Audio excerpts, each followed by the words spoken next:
మరియు చర్చ్ ద్వారా మనకు అందజేసి మనం లీగల్ గా ఒపీనియన్ తీసుకొని వాళ్ళ భక్తులు తయారు చేసి ఇప్పటికి 1,36,46,000 రూపాయలు చెల్లించాలని కౌన్సిలర్ సభ్యులు గౌరవం తెలియజేశారు.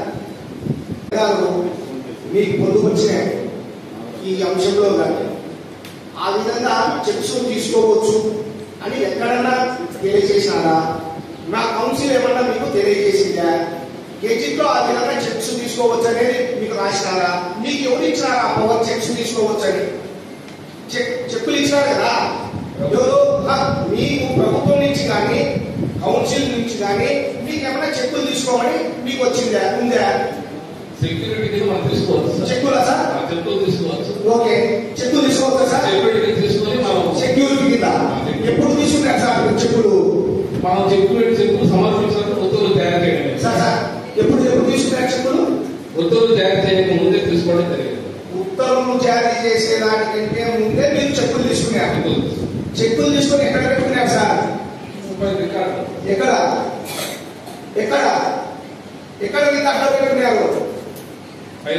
ఫైల్లో. ఏం చేస్తుంది ఆ చెక్కులు ఫైల్లో పెట్టుకొని? మీ బాధ్యత ఏంటి? చెక్కు ఇచ్చినాడంటే ఎప్పుడు లోపల మీరు బ్యాంక్ లో డిపాజిట్ చేయాలా? ఎప్పుడు డిపాజిట్ చేయాలండి?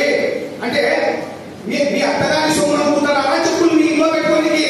చెక్కు ఒక వ్యక్తి ఒక కాంట్రాక్టర్ మీ చేతికి ఇస్తే ఎన్ని రోజులైంది చెక్కులు మీ చేతికి ఇచ్చి?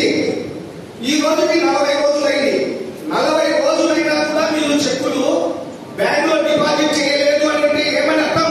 దీంతో మీరు కొల్యూడైనారు, కాంట్రాక్టర్ తో కొల్యూడైనారు. అంటే మీకు అధికారం ఉందా? చెక్కులు మీ ల్యాబ్ లో పెట్టుకొని మీకు అధికారం ఉందా? ఎక్కడ దూరించిన మీ అధికారాన్ని?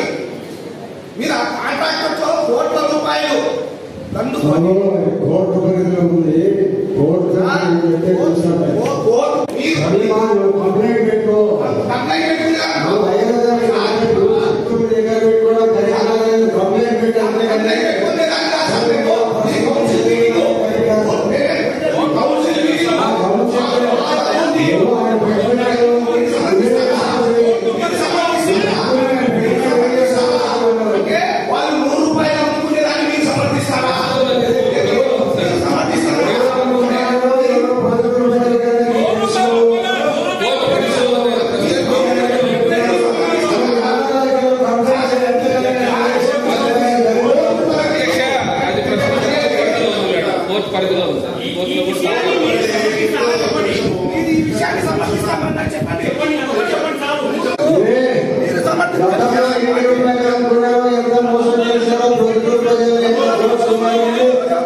సభకు నమస్కారం.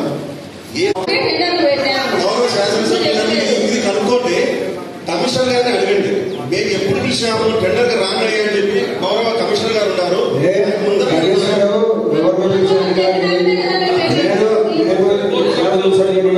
ఈ ప్రభుత్వానికి నడిపించేది మేము నడిపిస్తాము. కమిషనర్ చెప్పాలని కమిషనర్ చెప్పేది చెప్తారు. వాళ్ళు చెప్పేది నేను మాట్లాడాలంటే కరెక్ట్ కాదు.